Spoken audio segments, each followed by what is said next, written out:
में से कौन राज्यपाल को पद की शपथ दिलाता है? अगर आपने प्रीवियस ईयर के पेपर सॉल्व किए होंगे जो हमने कराए, तब आपने देखा होगा कि ये प्रश्न पुलिस परीक्षा में पूछा जाता है और कई बार ये पूछा भी गया। तो हमेशा याद रखिएगा कि राज्यपाल को पद की शपथ हमारे भारत के राष्ट्रपति दिलाते हैं या फिर नहीं? बताएं कौन दिलाता है? जी नहीं, इन्हें राष्ट्रपति नहीं बल्कि उच्च न्यायालय के मुख्य न्यायाधीश जो है इन्हें शपथ दिलाते हैं। ओके, राष्ट्रपति ना कर दें, याद रखिएगा। कौन? उच्च न्यायालय के मुख्य न्यायाधीश जो है राज्यपाल को पद की शपथ दिलाता है। कैसे याद रखेंगे? राज्यपाल किसी भी राज्य में होता है तो राज्य का राज्यपाल के बाद बड़ा कौन? मुख्य न्यायाधीश। ओके, तो मुख्य न्यायाधीश इनको शपथ दिलाएंगे। विकल्प सी इसका सही जवाब। आगे बढ़ते हैं। अगला प्रश्न है कि राज्यपाल के वेतन और भत्ते दिए जाते हैं कहां से? राज्य की संचित निधि से या फिर भारत की संचित निधि से या फिर आकस्मिकता निधि से या फिर ए और बी दोनों? हमेशा याद रखें, कल भी ये प्रश्न हम पहले डिस्कस कर चुके हैं जब हमने राष्ट्रपति और संसद टॉपिक को जब हमने पढ़ा था। कौन सा? संसद टॉपिक के प्रश्न हमने संविधान भाग 2 वीडियो में किए थे और वहां हम ये प्रश्न पढ़ भी चुके हैं कि राज्यपाल के वेतन भत्ते या फिर विधानसभा के अध्यक्ष उपाध्यक्ष, ये पूरे के पूरे भत्ते जो रहते हैं बंधु, ये कहाँ पर रहते हैं? तो ये राज्य की संचित निधि पर भारत रहते हैं। ओके, राज्य की संचित निधि पर ये भारत रहते हैं। और राज्य की संचित निधि पर कौन कौन? राज्यपाल के वेतन भत्ते रहते हैं और विधानसभा अध्यक्ष, उपाध्यक्ष और उच्च न्यायालय के न्यायाधीशों के वेतन भत्ते सभी के सभी कहाँ? राज्य की संचित निधि पर ही भारत रहते हैं। अगला प्रश्न, तो कोई भी प्रश्न पूछ ले, इनमें से कोई भी प्रश्न पूछ ले, ओके, हम बिल्कुल क्लियर अब आगे कर पाएंगे। अगला प्रश्न है कि राज्य सरकार का संवैधानिक प्रमुख कौन होता है? जैसे कि केंद्र सरकार का संवैधानिक प्रमुख कौन होता है, भारत सरकार का संवैधानिक प्रमुख कौन होता है? तो संवैधानिक प्रमुख होते हैं राष्ट्रपति। ओके, कार्यकारी सरकार संवैधानिक अध्यक्ष कौन होते हैं? संवैधानिक प्रमुख कौन होते हैं भारत सरकार के? तो हमारे राष्ट्रपति महोदय रहते हैं। ठीक उसी तरीके से राज्य सरकार का संवैधानिक प्रमुख कौन होता है? तो भैया राष्ट्रपति के साथ, राष्ट्रपति के बराबर, राष्ट्रपति की तरह काम कौन करते हैं राज्य में? राज्यपाल करते हैं। कौन करते हैं? राज्यपाल काम करते हैं। ओके, तो राज्य सरकार का संवैधानिक प्रमुख राज्यपाल होगा। ओके, आगे बढ़ते हैं अगले प्रश्न की ओर, लेकिन उससे पहले थोड़ा सा डिटेल जाने लेते हैं क्योंकि यहाँ से प्रश्न बनता है। देखिएगा, अनुच्छेद 154 के अनुसार राज्य की कार्यपालिका शक्तियां कहाँ? राज्यपाल में निहित होती हैं। राज्य की कार्यपालिका शक्तियां कहाँ पर? राज्यपाल में निहित होती हैं। कौन से आर्टिकल के अनुसार? आर्टिकल 154 के अनुसार। ओके, और जिसका प्रयोग वो संविधान के अनुसार स्वयं या फिर अपने अधीनस्थ अधिकारियों के द्वारा करेगा। इस प्रकार यह स्पष्ट है कि राज्य का राज्यपाल जो है संवैधानिक प्रमुख होता है। अगला प्रश्न है कि राज्यपाल के संदर्भ में निम्न में से कौन सा कथन यहाँ पर सत्य नहीं है? कौन सा कथन यहाँ पर गलत दिया हुआ है? सबसे पहला विकल्प है आपकी स्क्रीन पर कि वह राज्य की विधायिका का अंग होता है। अरे बंधु मेरे, बिल्कुल सही है। जो राज्यपाल होता है वह विधायिका का अंग है, राज्य की विधायिका का अंग है। लेकिन अगला है कि वह मृत्यु दंड को क्षमा कर सकता। अरे बंधु नहीं, ये बिल्कुल गलत है यहाँ पर। अतः यही आंसर हो जाएगा। ये कथन बिल्कुल गलत है क्योंकि मृत्यु दंड को क्षमा करने का अधिकार राज्यपाल के पास नहीं होता है। मृत्यु दंड को क्षमा करने का जो अधिकार है यह केवल और केवल किसके? राष्ट्रपति के पास होता है। ओके, किसके पास? राष्ट्रपति के पास होता है। हालांकि ऐसा नहीं है कि वह मृत्युदंड को जो है क्या नहीं कर सकता, जो है कैंसिल नहीं कर सकता, लेकिन उसके पास इसके अलावा राज्यपाल के पास इसके अलावा क्या क्या शक्तियां होती हैं वो देख लीजिए। एक तो क्या है, किसी भी दंड को, किसी व्यक्ति के दंड को क्षमा, प्रविलंब, विराम तथा परिहार करने की और दंडादेश का निलंबन, परिहार या लघुकरण राज्यपाल कर सकता है। ये सभी के सभी करता है, लेकिन मृत्युदंड को क्षमा राज्यपाल करने की शक्ति नहीं रखता है अपने पास। अगला प्रश्न है, किसी राज्य के राज्यपाल के द्वारा जारी अध्यादेश का अनुमोदन होना आवश्यक होता है। किसके द्वारा? किसी भी राज्य के राज्यपाल के द्वारा जो अध्यादेश जारी किया जाता है उसका अनुमोदन किसके द्वारा होना जरूरी रहता है? सबसे पहला राष्ट्रपति के द्वारा, या फिर राज्य विधानमंडल के द्वारा या फिर राज्य मंत्रिपरिषद के द्वारा या फिर संसद के द्वारा। तो हमेशा याद रखें कि किसी भी राज्य के राज्यपाल के द्वारा जो अध्यादेश जारी किया जाता है उस अध्यादेश का अनुमोदन उस राज्य के राज्य विधानमंडल के द्वारा होना आवश्यक है। ओके, राज्य के राज्य मंडल के द्वारा उस का अनुमोदन होना जरूरी रहता है। अगला प्रश्न है देखिएगा, राज्यपाल इस शक्ति का प्रयोग उस समय करता है जब विधानमंडल के दोनों सदन में से कोई एक सदन या फिर दोनों सदन सत्र में नहीं होते हैं। ओके, और विधानमंडल के जो सत्र हैं, विधानमंडल के सत्र आरंभ होने के 6 सप्ताह के अंदर यदि अध्यादेश को स्वीकार करने वाला प्रस्ताव पारित हो जाता है तो क्या है, वह अधिनियम या एक्ट बन जाएगा, अधना क्या है वह समाप्त हो जाएगा। आगे बढ़ते हैं। प्रश्न है कि संविधान के किस अनुच्छेद के द्वारा राज्यपाल राष्ट्रपति के विचार के लिए किसी विधेयक को आरक्षित रख सकता है? संविधान के कौन से अनुच्छेद के द्वारा यह शक्ति दी गई है कि राज्यपाल राष्ट्रपति के विचार के लिए किसी भी विधेयक को आरक्षित रख सकता है? बहुत ही अच्छा प्रश्न, तो हमेशा याद रखिएगा, राज्यपाल राष्ट्रपति के विचार के लिए किसी भी विधेयक को आरक्षित रख सकता है। कौन से आर्टिकल के अनुसार? तो आर्टिकल 200 के अनुसार। ओके, आर्टिकल 200 के अनुसार इसे आरक्षित रख सकता है किसी भी विधेयक को। ओके, आगे बढ़ते हैं। अगला प्रश्न है, आर्टिकल 200 कहता है, कौन सा? आर्टिकल 200 कहता है कि राज्यपाल किसी भी विधेयक पर अपनी अनुमति दे या न दे या फिर वो राष्ट्रपति के विचार हेतु इसे आरक्षित रखे, ये शक्ति आर्टिकल 200 राज्यपाल को देता है।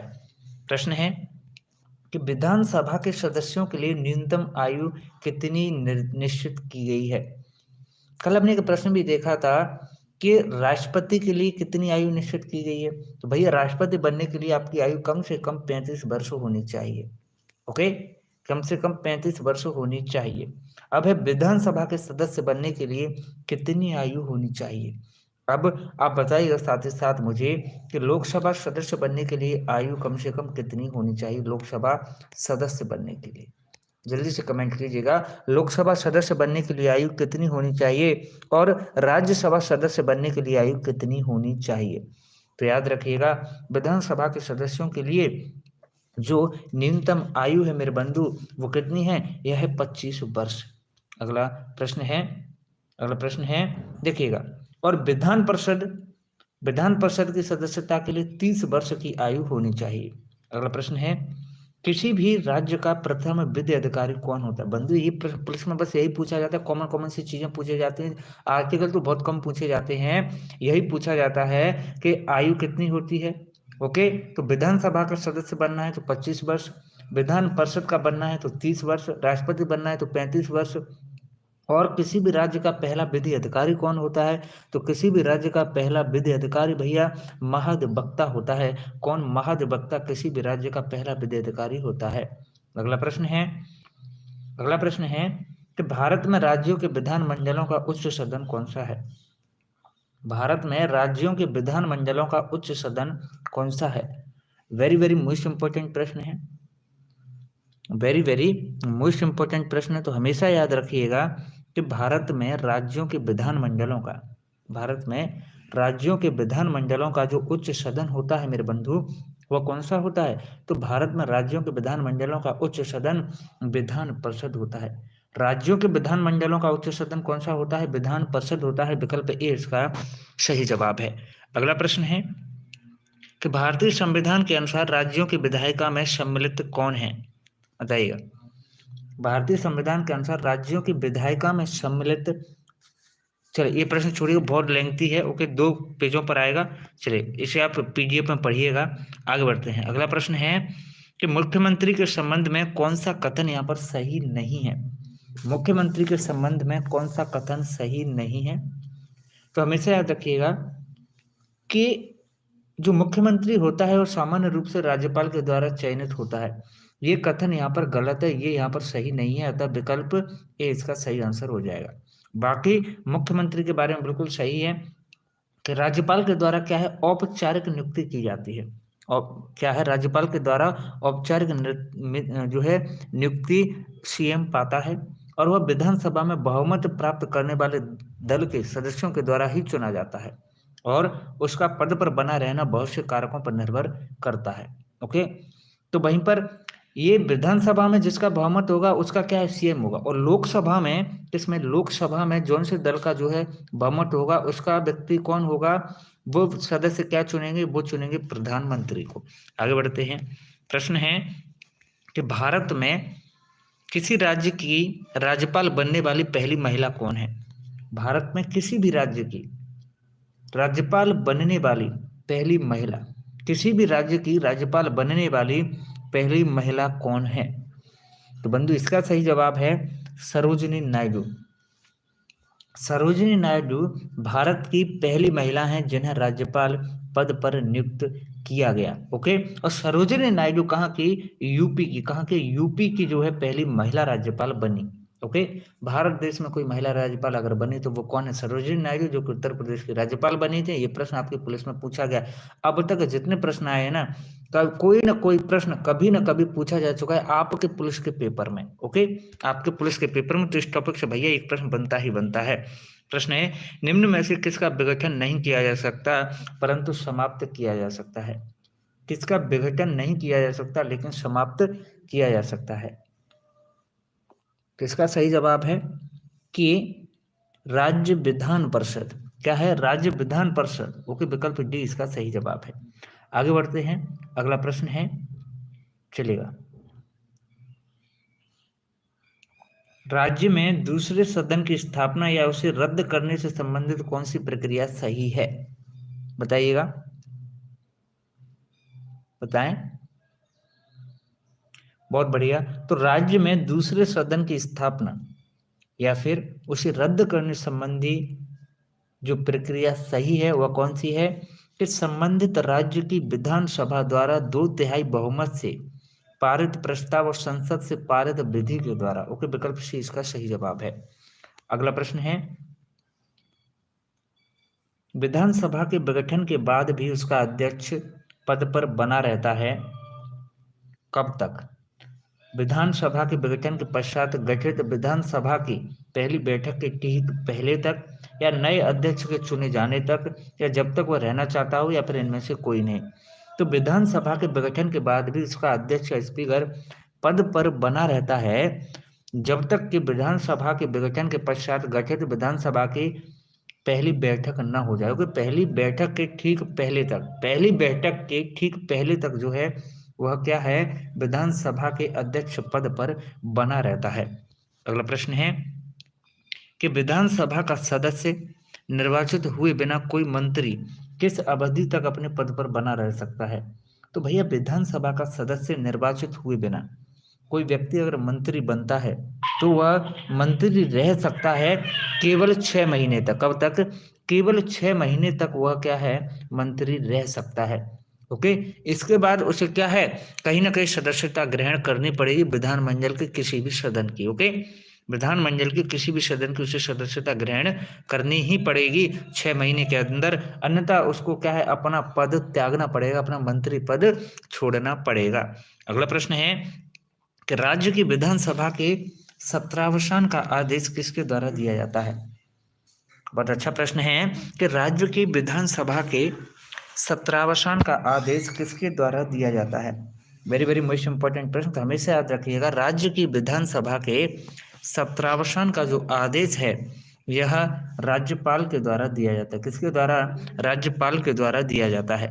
अगला प्रश्न है कि यदि किसी राज्य की विधानसभा का अध्यक्ष पद त्यागना चाहे तो वह अपना त्याग पत्र किसे देगा।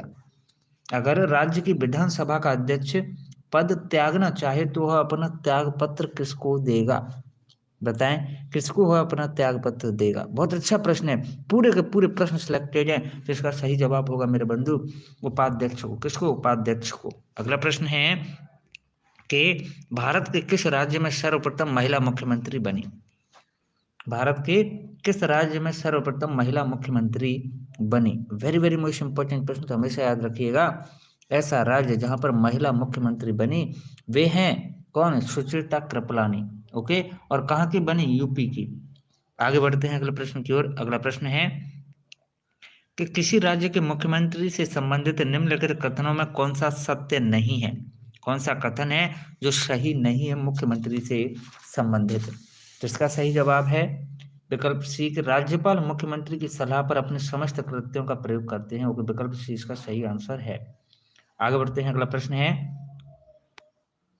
कि जम्मू एवं कश्मीर के मुख्यमंत्री का कार्यकाल होता है कितने साल का? जम्मू कश्मीर के मुख्यमंत्री का कार्यकाल कितने वर्ष का होता है? बताएं। वेरी वेरी मोस्ट इंपॉर्टेंट प्रश्न है, तो हमेशा याद रखिएगा कि जम्मू कश्मीर के मुख्यमंत्री का जो कार्यकाल होता है यह 6 वर्ष का होता है। कितना? 6 वर्ष का होता। ओके, लेकिन अब जम्मू कश्मीर क्या है? जम्मू कश्मीर नहीं रहा है।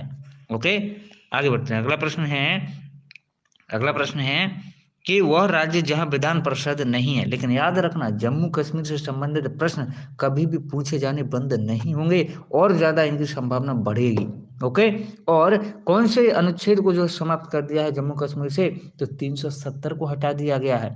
ओके, आगे बढ़ते हैं। तो भैया वह राज्य जहां विधान परिषद नहीं है, हमेशा याद रखिएगा, वह राज्य जहां पर विधान परिषद नहीं है कौन सा है? राजस्थान है हमारा इन दिए गए विकल्पों में। अगला प्रश्न है, देखिएगा, विधान परिषद कहाँ कहाँ है? भारत के 7 राज्यों में विधान परिषद है। जम्मू कश्मीर, बिहार, कर्नाटक, महाराष्ट्र, उत्तर प्रदेश, आंध्र प्रदेश और तेलंगाना। आगे बढ़ते हैं। अगला प्रश्न है, लेकिन अब जम्मू कश्मीर क्या है? जम्मू कश्मीर को क्या है भाई, कहाँ, किन शासित प्रदेशों में तब्दील कर दिया गया है? तो विधान परिषद यहाँ है या नहीं? बताइएगा, बताएं यहाँ पर विधान परिषद है या नहीं। अगला प्रश्न है कि विधानसभा के सदस्यों की निर्भरताओं से संबंधित प्रश्नों पर अंतिम निर्णय किसके द्वारा किया जाता है? तो हमेशा याद रखिएगा कि विधानसभा के सदस्यों की निर्भरताओं के संबंध में प्रश्नों पर अंतिम निर्णय किया जाता है राज्यपाल के द्वारा। अगला प्रश्न है कि संविधान बनने के समय जो क्षेत्र नॉर्थ ईस्ट फ्रंटियर एजेंसी के नाम से जाना जाता है वह अब कौन सा क्षेत्र है? बताएं, वह अब कौन सा क्षेत्र है? वेरी वेरी मोस्ट इंपॉर्टेंट प्रश्न, तो हमेशा याद रखें। इसका सही जवाब विकल्प बी, अरुणाचल प्रदेश। अगला प्रश्न है, राज्य विधानसभा के सदस्यों की अधिकतम निर्धारित संख्या क्या है? राज्य विधानसभा के सदस्यों की अधिकतम निर्धारित संख्या क्या है? तो इसका सही जवाब है 500। कितनी है? 500। आगे बढ़ते हैं। अगला प्रश्न है, राज्य की वास्तविक कार्यपालिका शक्ति का प्रयोग किसके द्वारा किया जाता है? राज्य की वास्तविक कार्यपालिका शक्ति का प्रयोग किसके द्वारा किया जाता है? इसका सही जवाब है विकल्प ए, मुख्यमंत्री के द्वारा।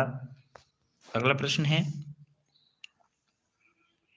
राज्यों की वित्तीय लेखाओं पर नियंत्रण कौन रखता है? राज्य की वित्तीय लेखाओं पर नियंत्रण कौन रखता है? तो हमेशा याद रखिएगा कि राज्य की वित्तीय लेखाओं पर नियंत्रण रखता है बंधु कौन?